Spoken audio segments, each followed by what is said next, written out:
Sir ನಾವು favourite player ಅಂತ ಒಬ್ಬರೇ ಇಲ್ಲ, ಯಾಕಂದರೆ ನಾವು ಒಬ್ಬರು ಪ್ಲೇಯರ್ ಸಂಬಂಧ ಟೀಮಿಗೆ ಯಾವತ್ತೂ ಸಪೋರ್ಟ್ ಮಾಡಿಲ್ಲ. ಸೊ ಟೀಮಿನ ಸಂಬಂಧ ನಾವೆಲ್ಲ ಪ್ಲೇಯರ್ಸಿಗೂ ಇವತ್ತು ಸಪೋರ್ಟ್ ಮಾಡ್ಕೊಂಬಂದೇವಿ. ನಮ್ದು RCB ಏನೈತಿ ಅಂತ ಹೇಳಂತಂದ್ರೆ 0%ಇಂದ 100% ತೊಗೊಂಡು ಬರೋದು ನಮಗೆ ಹೆಂಗೆ ಅನ್ನೋದು ಗೊತ್ತೈತಿ. ಯಾಕಂದ್ರೆ ಹೋದ ಸಲ ನೋಡಿದ್ರಿ ನಮಗೆ 1% ಚಾನ್ಸ್ ಇರಲಿಲ್ಲ ಗೆಲ್ಲಬೇಕು ಅನ್ನೋದು. ಲಾಸ್ಟ್ ಅಂದ್ರೆ ಲೀಸ್ಟ್ ಟೀಮ್ ನಮ್ದಾಗಿತ್ತು. RCB ಯಾವಾಗೂ ಅದೇ ಥರ RCB ಲೀಸ್ಟ್ ಟೀಮ್ ಹಾಕ್ಕೊಂಡು ಬಂದೈತಿ. ನಾವು ಹೋದ ಸಲನೂ ಆಯ್ತು ಪ್ಲೇ ಆಫಿಗೆ ಬರ್ತೈತೆ ಅನ್ನೋ ಒಂದು ಸಣ್ಣ ಸುಳಿವು ಸತ್ತಾಗಿದ್ದಿದ್ದಿಲ್ಲ, ಅಂಥದ್ದು ನಾವು 100% ಈ ಸಲ RCB ಮ್ಯಾಚ್ ಗೆಲ್ತದೆ ಅನ್ನೋ ವಿಶ್ವಾಸ ಎಲ್ರಿಗೂ ಐತಿ. ಕಾರಣ season 18, Virat Kohli number 18.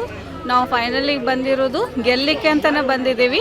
So RCB ಇವತ್ತು 18 ವರ್ಷಗಳ ನಂಟು ಇವತ್ತು ನನಸಾಗುವಂಥ ಸಮಯ ಐತಿ.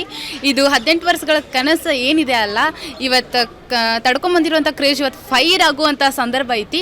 ಇದೊಂದು RCBದ ಇತಿಹಾಸನ ಸೃಷ್ಟಿಸುವಂತಹ ಒಂದು ಸಂದರ್ಭ ಆಗೈತಿ. ಸೊ ಅದಕ್ಕಾಗಿ ಇತಿಹಾಸ ಸೃಷ್ಟಿಸ್ತೈತಿ ಮತ್ತು ಇತಿಹಾಸದೊಳಗೆ ಇದೊಂದು ಹೆಸರು ಕುಂದಿರ್ತೈತಿ ಅನ್ನೋವಂಥ ನಂಬಿಕೆ ನಮಗೂ ಐತಿ.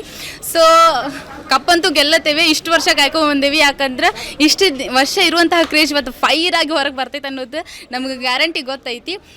ಸೊ ಜೈ RCB.